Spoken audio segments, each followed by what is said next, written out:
This is an RNZ podcast.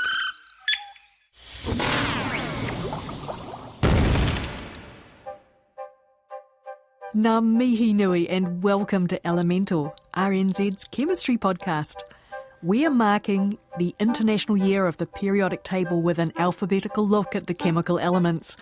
I'm Alison Ballance, and I'm quite frankly appalled at myself, really, for discovering just how many chemical elements I had never heard of before.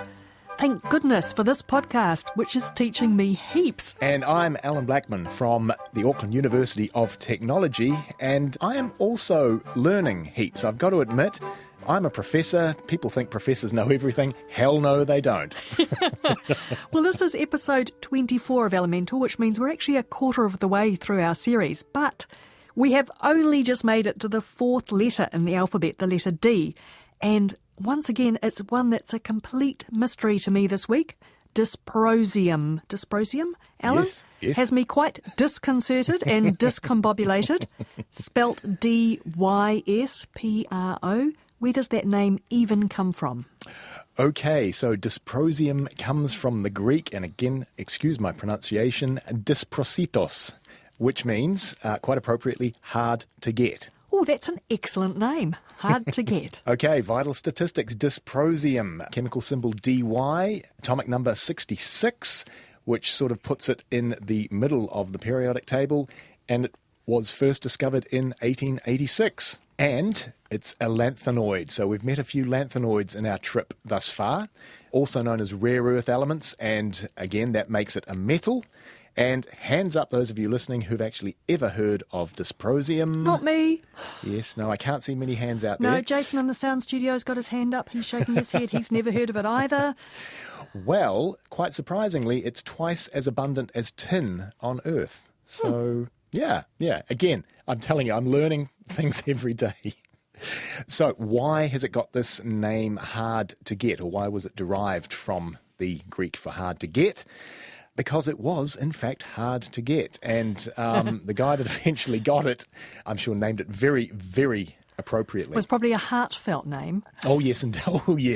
Hours in the lab here. Days, weeks, months, probably. And as we've talked about before with the lanthanoid elements, we find that they tend to occur together and they can be quite difficult to separate. So in 1886, there was a sample of yttrium oxide. Now, yttrium is another element that we will come to. Quite a long way down the track since it starts with Y. In the Ys, yes, indeed. So there was a sample of yttrium oxide, which is a rare earth oxide. So further study of this found that it contained two other lanthanoid elements, and these are erbium and terbium. God, they sound like sort of gnomes. So what they did was to take the erbium fraction, and then they started investigating that and doing some studies on it, and that was shown to actually contain two other elements, holmium and thulium. Oh, good Lord, this episode is full of things I've never heard of. And then the holmium fraction was found to be contaminated with dysprosium oxide. And so they tried to separate the dysprosium from the holmium, and this took 32 precipitations of the hydroxide and then another 26 precipitations of the oxalate. So anybody who's ever been in a chemistry lab would know that that would take a long amount of time. And so that's why the name was given, hard to get. And the name of the discoverer is also as good as the element name. His name was Paul-Émile Lecoq de Bois-Baudrin. That's some name, and the recipe of how to find it is also quite a performance. Is it worth all that effort? Well, it's another element, isn't it? So of course it's worth all that effort. Even if it's not the most useful element on planet Earth, the pure metal is, like all of the lanthanoids, very reactive. And so if you put it in an atmosphere of either air or water, then it will react with both of those. It's used in halide discharge lamps, so dysprosium iodide. That gives a very, very intense white light out of these lamps. The dysprosium oxide is used in nuclear reactors as a cermet. Now, this is a word that I hadn't come across before, and a cermet is a mixture of a ceramic and a metal. So this is mixed with nickel, and what happens is that this mixture absorbs neutrons without changing its size. And absorbing neutrons moderates the fission reaction and keeps everything safe. Well, I have to say its uses are sounding pretty niche so far. Yes, you want niche? Let's keep going. So dysprosium compounds are also important, and they're being very, very highly studied at the moment as single molecule magnets. We think of magnets as being big three-dimensional slabs of magnetic material, but we can make dysprosium compounds which, as the molecules themselves, act as magnets. What else does dysprosium do? Well, it's a component of a thing called terphenol.